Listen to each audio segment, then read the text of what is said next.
Welcome to Caribbean Focus. Caribbean Focus is the community voice of the Caribbean Research Center at Medgar Evers College. The weekly radio program highlights Caribbean educational, cultural, and social affairs and airs on WNYE 91.5 FM. And we're streaming live on Facebook at Caribbean Focus CF, as well as linking to Caribbean Research Center at MEC. I am your host, Hermina Marcellin, and joining us today is Sophia Williams, a social justice activist and community organizer from Jamaica. Welcome, Sophia, to Caribbean Focus. Thank you. Thank you for having me, Hermina. You're welcome. You achieved a Bachelor of Arts in Corporate Communications and Business Journalism from Baruch College. Were there any other plans to continue your education at Baruch? No, I actually didn't plan to continue at the time, but now looking back, I do have some feelings that, if I could get an opportunity to go back and continue my education, I definitely would find a way to take it. Baruch has really impacted my life in many ways, just even outside of the curriculum. And I'm grateful for my time there and continue to have great memories. And I actually wanted to start off with your Jamaican background. Mm. So prior to starting your educational career at Baruch, you moved from Jamaica. Could you tell us a little bit about that? Yes, yes. Jamaica is my heart and soul deep within. I migrated to the United States in 1997 at age 7.5, and ever since my family and I have been in the Bronx, New York, and until recently. And it's been an interesting journey these years being in the United States for many reasons. I feel that when you are here and you're still young, certain things don't seem to click at the moment. But for me, as I got older and more matured, I began to see certain things that I didn't see before. And one of the things that I've noticed essentially is not really having, not being able to be given the opportunity to spend more time in my homeland and growing up to understand more things. I hear a lot of stories. The whole family is from Jamaica. It's everywhere. I still have relatives back there. My grandmother's 100 years old, still kicking, still moving in the hillside of Saint Elizabeth. And I just never got the opportunity to really delve further into the culture there. So for me, I always felt like I had two sides to me. I had this new side that I sometimes feel like I have to put on a certain outfit or mask when I'm in the United States. But the minute I land in Jamaica, I automatically feel at home, and I don't feel the same exact way here. So it's it's really interesting, and so I find myself a lot of times just trying to hear the stories and trying to understand when I hear the certain street names and areas, and I'm trying to figure in my head where is that located. But I do have a number of memories from my time there of basic and elementary school, and remembering what those moments meant, as a family, as a unit. And speaking about family and unity, when you did pursue your degree at Baruch, was there a turning point during your time at Baruch that piqued your interest in American history?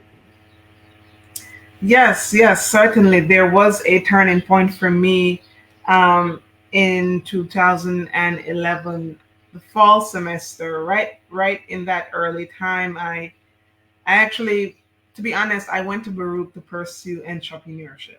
Nothing else but that. But within Baruch, you have to get within the other schools, and I did not get my GPA up to a certain level to get into the business school, which is the hardest school to get into there. And I was just going to throw in the towel, right? I had plans to just leave and forget about this because I was really upset that didn't happen for me.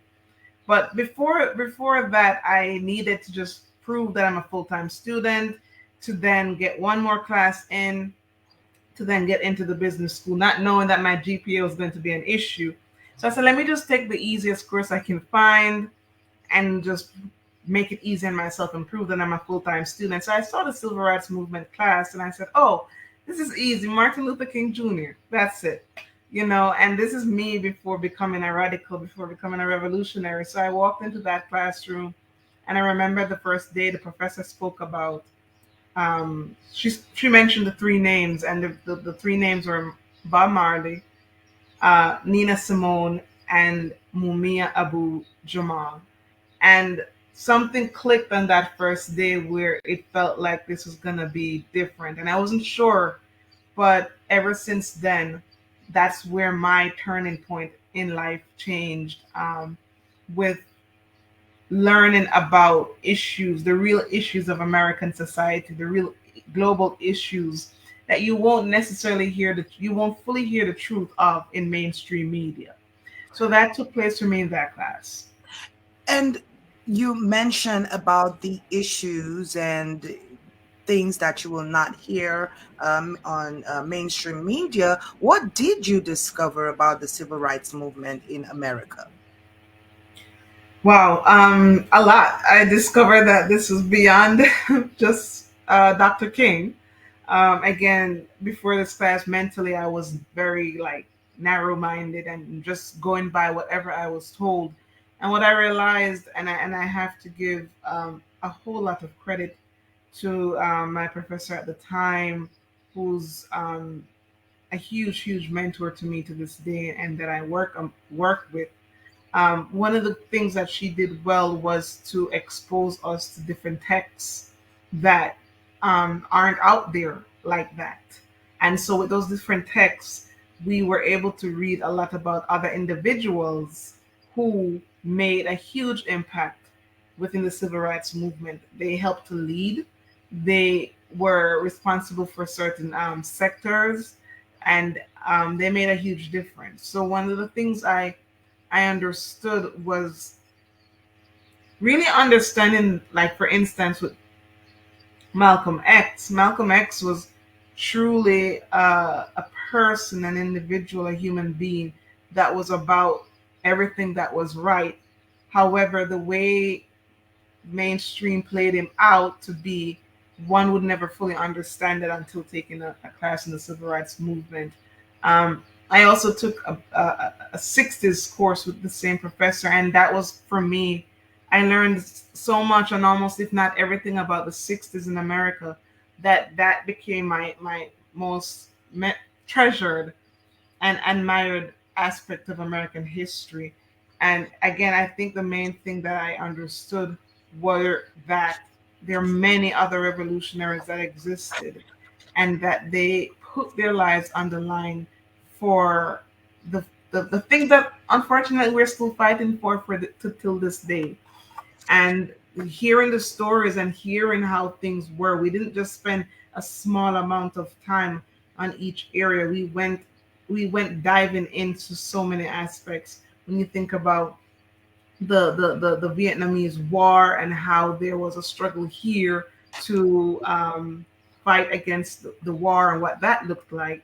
When you think about the aspect of the Black Panthers and what they really stood for and how they, policed the police and what that meant and how they had these clinics, health clinics that were important and how they fed the children before the government took over the idea today to feed the children. Things like that captured my imagination. And of course, Mumia was really the center and heart of it because we learned a lot about his case and his struggle in her class, as she has always been a leading member and organizer of the Free Mumia movement, to the point where we got an opportunity to speak with him from inside the prison on death row. And just hearing his voice and the vividness of his voice and the strength really showed me that there's brightness and hope somewhere deep down in our society. Before we delve further into that powerful revelation you just expressed in hearing Mamiya's voice, you are now a radical social justice activist. Um, and community organizer. How does the crisis of mass incarceration connect with societal oppression? Yeah, so you I think people have to look at it that what happens um, within our society is not separated from what's happening behind the prison walls. They connect on so many levels because there's always the incentive to create issues and problems in society that could reel people in and funnel them into the prison system, right? And so when you think about the fact that people are struggling for basic human rights, not civil rights, just basic human rights, the ability to have food to eat, the ability to be able to have a decent paying job that can allow you to pay your bills and not feel the need to do other things that can lead you into the prison system. I mean, these are just the things to think about the connections. When we think of prisons, I think that most times mainstream tends to think of prisons as this place where bad people go, people that commit crimes go there. But in truth and in fact, prisons are created in order to silence people. It's a housing mechanism to silence people and to really punish people, right? And I'm not saying that people haven't done hard crimes that are there, but the majority of people that really are in prison because of societal issues that societal issues that creates a lack. And because we have a lack, there are other means that people trying to look to in order to maintain and to breathe. And when they go to those means, the powers that be comes down upon us and throw us in that space. So um that's important to recognize because that's one of the things I know that Mumia does well. He does well to connect what the life out here is and how in prison the life out here is just as much as inside the prison cell. Which segues into my next question, which you actually did touch upon it. Um, who is Mumia Abu Jamal? Hmm. Every time I get this question, it's like a moment to pause and think because Mumia is so much that there's never enough time in the world to speak on Mumia. But really shortly, Mumia is a father, a grandfather, a great grandfather, a husband, um, a revolutionary, a social justice activist, um, a journalist, in particular, a radio journalist, a former Black Panther member, and Mumia is an author and the voice of the voiceless. And Mumia represents so much and everything that we see, not only based on what has happened in his case, but based on who he is as a human being. And Mumia is currently a 68-year-old elder inside the Department of Corrections of Pennsylvania. He has been imprisoned since 1981, and on July 3rd, it will make 40 years since they sentenced him to death. And Mumia has continued to fight and continue to fight for his freedom and maintain his innocence. And that stems from the fact that on December 9th, 1981, Mumia was uh, beaten within an inch of his life and arrested for the murder of a white Philadelphia police officer. And ever since, Mumia has continued to be a journalist, be an author behind the prison cells, but fight for his freedom. Um, One of the things people should know is that Mumia has been an extremely important radio journalist in the city of Philadelphia. He was born and raised in Philadelphia, and he was always on the radio speaking truth to power, putting truth to, illuminating the issues of Black and Brown and Indigenous people. And essentially, the radio station cut his hours to silence the things that he was saying, to, you know, dumb it down. And he had to make ends meet. He was a married man with a few kids, and he had to make ends meet. He started to do cab work, and one night he saw that his younger brother was being pulled over by the police officer, and he went over there to see what was happening. And upon arriving on the scene, he was shot by the police officer. And ever since, this is where the story begins. Mumia was not taken to the hospital immediately. He was beaten by other arriving police officers, and everything in the courtroom they fabricated and trumped up to point the killing of the officer Daniel Faulkner to Mumia. And in truth, the evidence does not show that, but those evidences weren't brought into the courtroom. Mumia is a victim of racism. Mumia is a victim of the racist Frank Rizzo, who was the big mayor, police commissioner, and mayor during the time of this happening. And Mumia is essentially still a voice of the voiceless. And one of the things we ask is, why is a police officer's life more important than anyone else's life? And in this instant, we see it. His case is highly political, and it's very highly political, not only because of what he speaks for and what he stands for, but because it was a police officer's life that was involved, and that was taken. And so we continue to fight to this day for his freedom, and we continue to spread that word in the international movement across the world. And he's loved by many, but also not welcomed, and I hate to say it, hated by many, especially in his own home of Philadelphia. You mentioned that there are many other revolutionaries that exist. What drew you to Mumia Abu Jamal's case specifically? Um, I have to be honest to say that was my first introduction of the real truth about society. I've never heard a case like that. I've never been someone, even though I've spent a number of years being an undocumented immigrant in this country, and when that changed, it that probably that life of that part of my life probably impacted me to be open to a story like his. Um, but this one felt different because I was able to be up close and up front by hearing about it directly, and then being around, getting to see and know other people who were also involved with the fight for his freedom.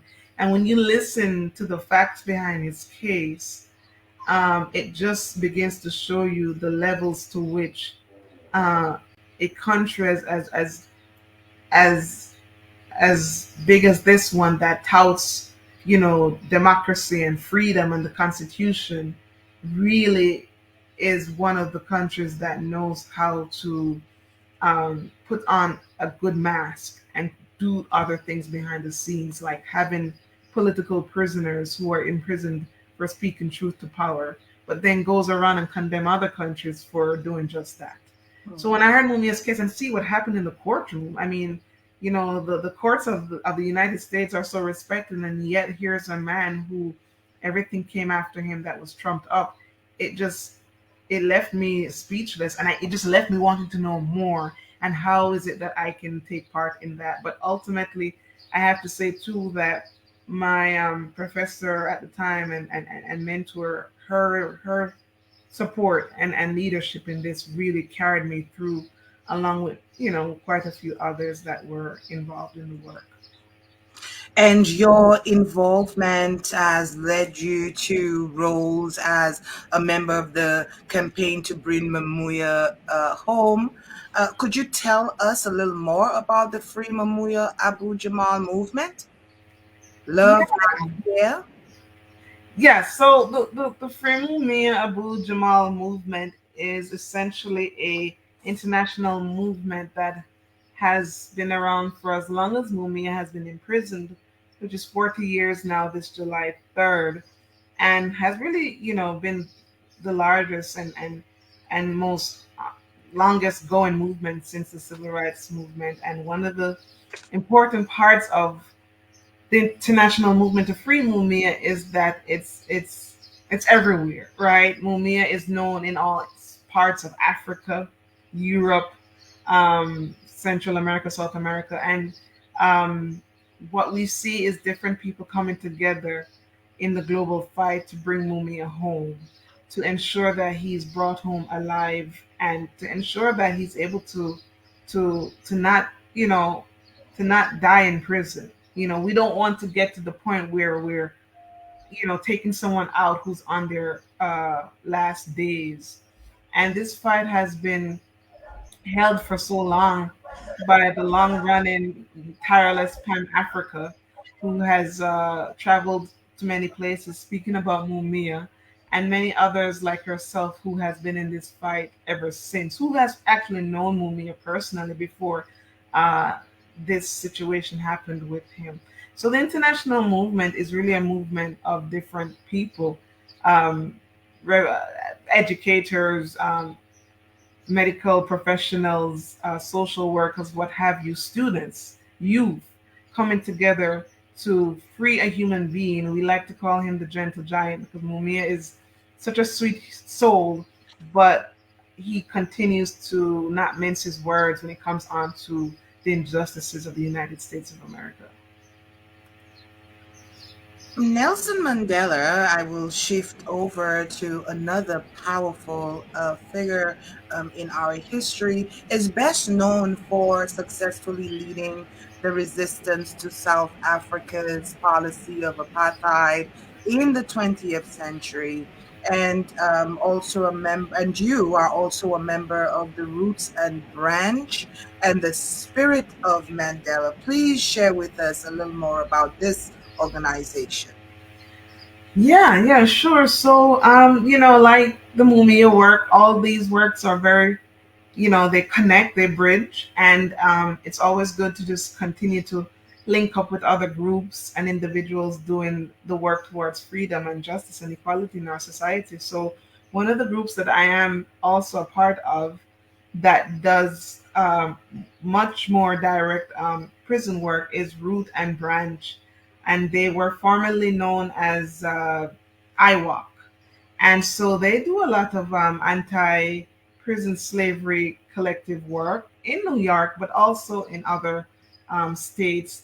And one of the great things with Root and Branch is that they really try to host different educational, political educational sessions, classes, but be able to bring in the voices of those behind the scenes into those classes and share readings with them and have them share commentaries and back and forth. So there's a lot of direct communication with other unknown prisoners who may not have the notoriety that Mumia has, but definitely are imprisoned, and most, if not all, I would say unjustly imprisoned. And so we work directly with their struggle and come out to, go out to the various prisons in the New York area and demonstrate and protest when we know there's some kind of harsh injustice taking place for those individuals. And with the other group, the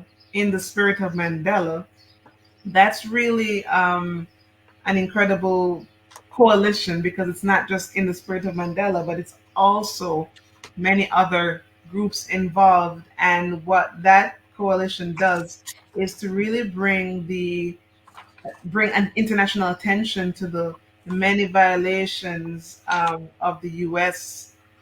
when it comes to human and civil rights of Black and Brown Indigenous people.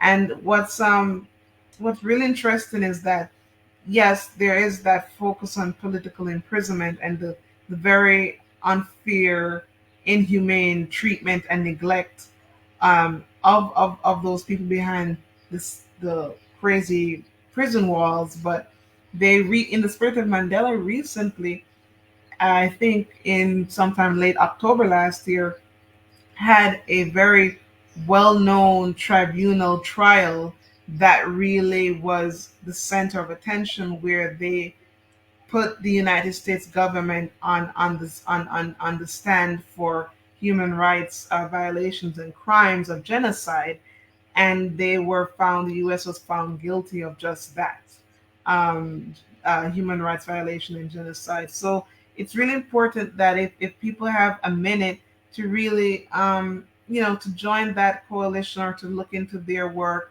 and continue to support them in demanding freedom and justice, not just for all political prisoners, but for free them all.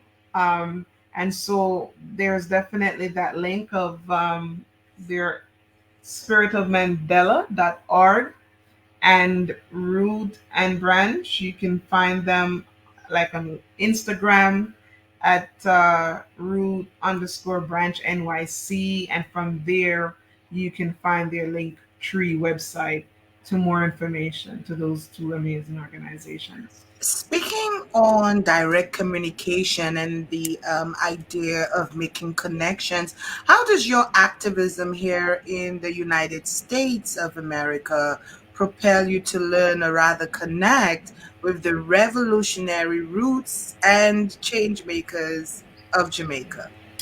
Yeah, one of my favorite questions. That's something still in the progress of getting to be where it needs to be. I feel that because of the work that I've done in this region, it has forced me to want to look into who are the revolutionaries, who are the radicals of Jamaica, right? I know we have a revolutionary history, and I'm not aware of all aspects of it. Not growing up in it and not having to be in the school system as long as I would have hoped for to learn those aspects. But knowing that the internet exists and loved ones exist, I can ask and find out. I'm just more eager, more prone to look into that history, because if we have such a en masse audience here fighting for change, I can only imagine what we have in that small island. Everyone, yes, knows about Marcus Garvey, and I feel like a lot of things start there with him. But I do know that there is much more there, especially with the maroon culture there and what they fought for and what they stood for. I'm just more eager to hopefully take a visit just to learn about the radical history while I continue to do research online and ask questions and, begin to connect with those people and fight down there as much as I'm fighting here. Because in truth and in fact, there's a lot of there's a lot of governmental issues that has always plagued Jamaica. But when you look at the root of it, it's coming from a root of the aspect of America being the mouthpiece that goes across the world and show people how to be. And I feel that Jamaica has really been impacted negatively by that. Speaking of research, are there any future research that you are working on? And could you briefly, because of time constraints, of course, tell us a little bit about that research and what to expect in this research?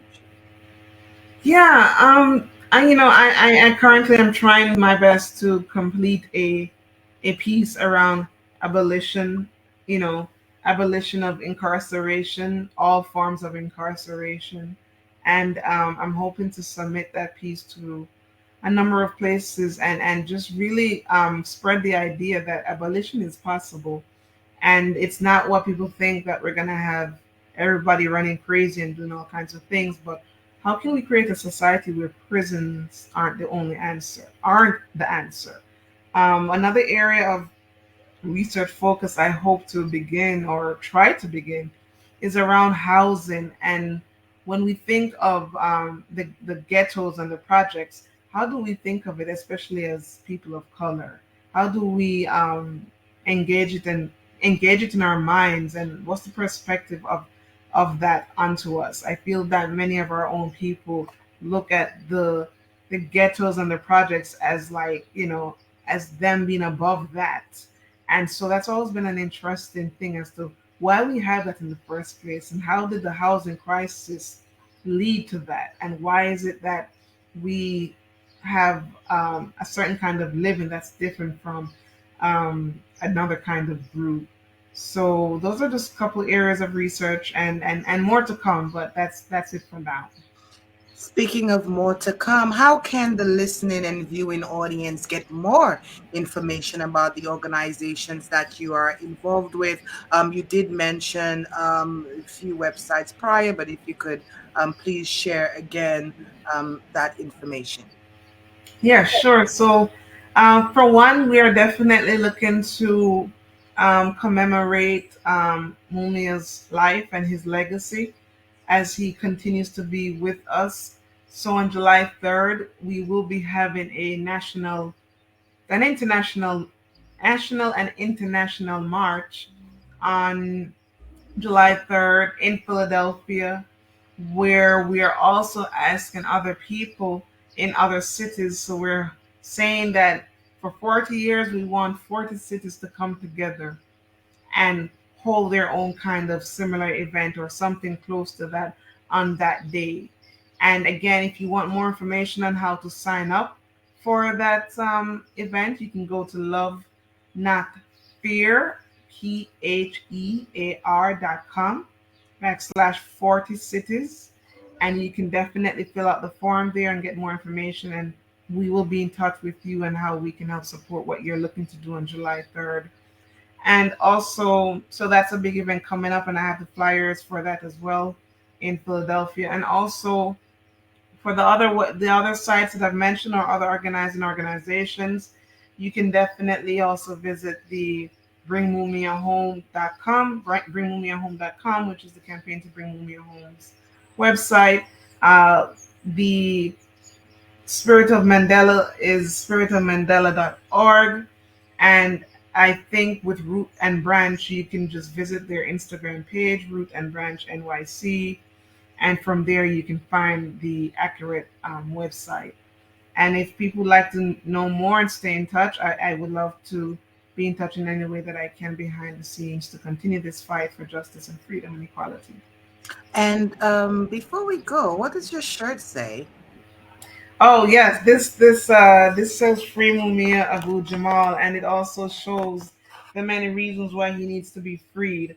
Um, you know, the things that took place in this case that shouldn't have not been, and the truth. So I think this is a very important shirt for many reasons, and I wish I could show all of it, but it's Free Mumia Abu Jamal, and it's one of those shirts that I'm really proud about, and it really shows all the many things that took place in Mm. his case and what we're calling for. We're calling that freedom is the only treatment for Mumia and many others like him. I And want these shorts can be had in Philadelphia, and I would love to give information for that. I want to thank you, Sophia, for sharing your experience with us.